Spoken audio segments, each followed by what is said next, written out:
रामू अपने घर में बैठ शराब पी रहा होता है। तभी चारों सेठ भाई उसके घर पहुंचते हैं। अरे रामू, मैं क्या सुन रहा हूँ, तेरा व्यापार शहर में डूब गया, तू पूरा पैसा बर्बाद करके यहाँ आ गया। अरे सेठ जी, आइए आइए आइए, आप बोल। सारा पैसा डुबा के तू शराब पी रहा है, हम लोगों का पैसा निकाल। मेरे पास कोई पैसा नहीं है सेठ जी। मैंने तुझे मना किया था ना कि शहर में जाके ऐसा कोई व्यापार मत करना, वहाँ के लोग ठगी होते हैं, तुमको ठग लेंगे। तो तुमने सुना नहीं, अब चुपचाप मन से पैसे निकालता है कि हम लोग निकाल ले खुद से।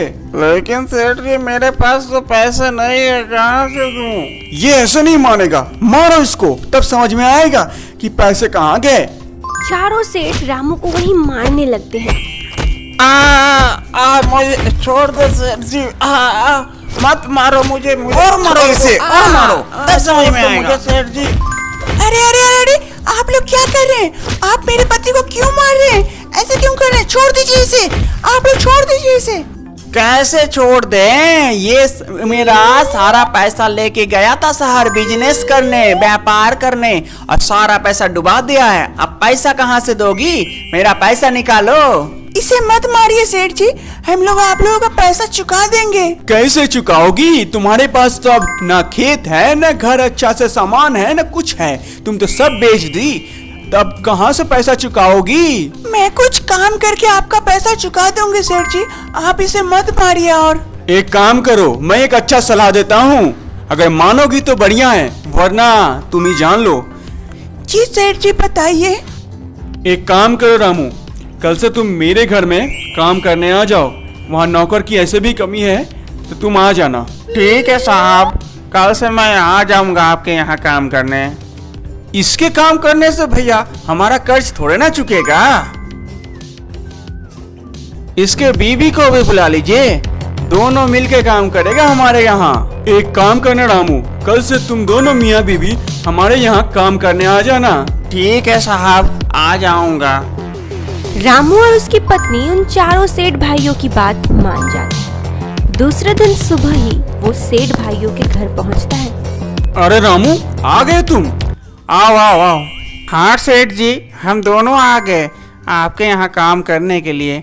बताइए क्या क्या काम करना होगा। एक काम करो, तुम अपनी पत्नी को उधर अंदर घर के अंदर भेज दो, वहाँ कुछ काम है साफ सफाई का, वो कर लेगी। और तुम आकर मेरे पास बैठो, मुझे तुमसे कुछ जरूरी बातें करनी है।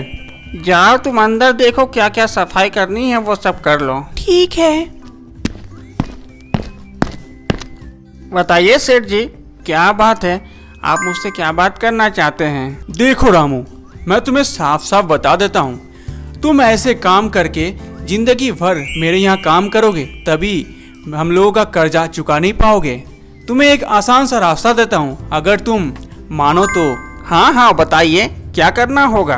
हर रात तुम्हारी बीबी को हम चारों भाइयों में से किसी एक को खुश करना होगा।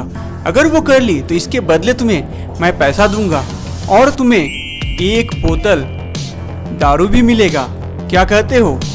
ये क्या कह रहे हैं सेठ जी? ये तो गलत बात है। आपने मुझे यहाँ बुलाकर ये गलत गलत बात कह रहे हैं। मैं कोई गलत बात नहीं कह रहा हूँ, तुम थोड़ा सा सोच के देखो, जिंदगी भर यहाँ हमारे यहाँ नौकर की तरह काम करते रहोगे, या एक साल में ही तुम्हारा कर्जा माफ हो जाएगा और तुम आराम से फिर अपनी जिंदगी जी सकते हो।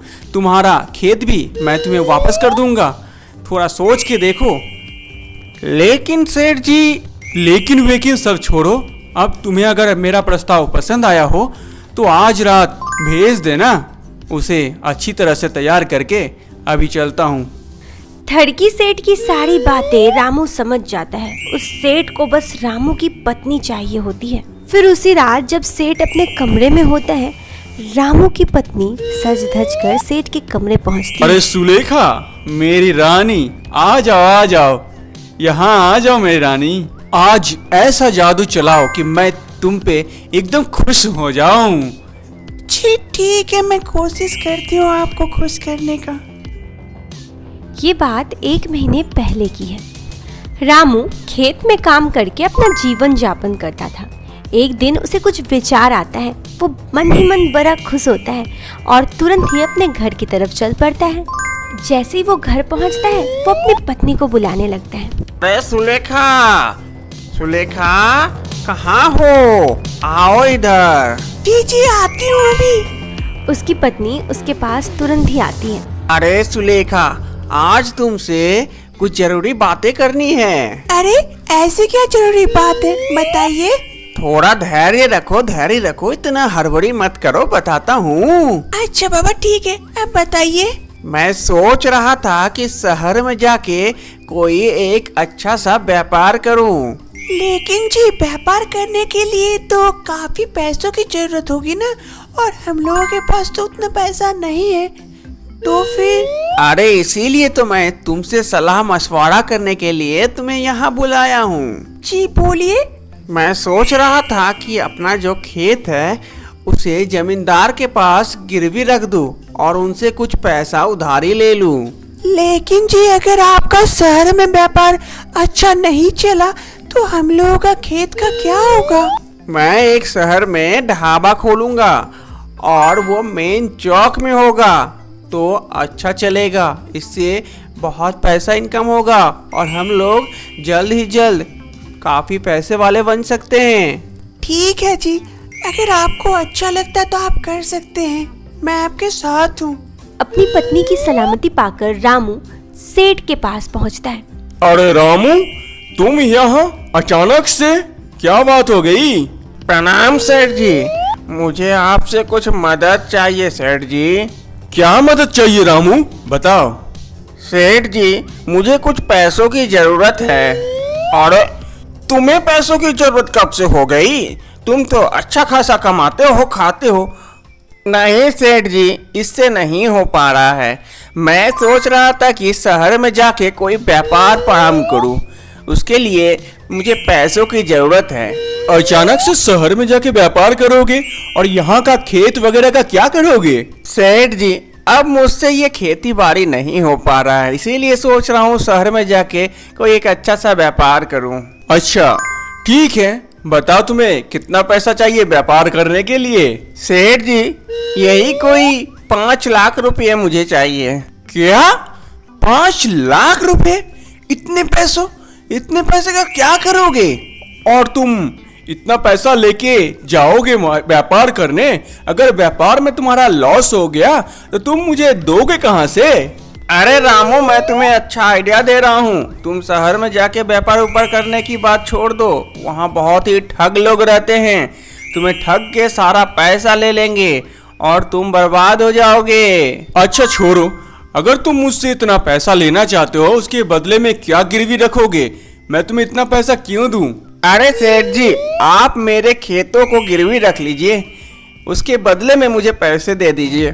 अरे तुम्हारे खेतों से उतना पैसा थोड़े ना आएगा कि मैं तुम्हें 5 लाख रुपए दे दूं इस खेत के बदले। अरे प्लीज सेठ जी, मुझे दे दीजिए, मैं आपके पैर पड़ता हूँ। मुझे व्यापार करना है जैसे भी हो करके। मैं आपका पैसा पाई चुका दूंगा जैसे भी हो करके। प्लीज सेठ जी, ऐसा मत कीजिए, मुझे दे दीजिए। ठीक है रामू, मैं तुम्हें पैसा दे देता हूँ, लेकिन याद रखना मेरा पैसा डूबना नहीं चाहिए। मैं कोई भी हालत में ले ही लूंगा, इसका याद रखना। धन्यवाद सेठ जी आपका। सेठ रामू को मुंह मांगे पैसे दे देता है। इधर रामू पैसे लेकर सीधा शहर पहुंचता है जमीन खरीदने के लिए। अरे रामू जी, आइए आइए आइए, देखिए यहाँ पे जमीन, कितना बढ़िया जमीन है। ये जमीन आप खरीदिए। आपका तो यहाँ पे जो ढाबा बनेगा ना, सबसे शानदार बिकेगा। देख लीजिए जमीन कैसा है। भाई साहब, जमीन तो बढ़िया लग रहा है, लेकिन इस जमीन में कोई लोचा वगैरह नहीं है ना? कोई दिक्कत नहीं होगी ना बाद में? अरे नहीं नहीं, कोई दिक्कत नहीं है, एकदम साफ सुथरा जमीन है। आप यहाँ पे अपना ढाबा आराम से खोल सकते हैं और यहाँ बहुत ही शानदार चलेगा आपका।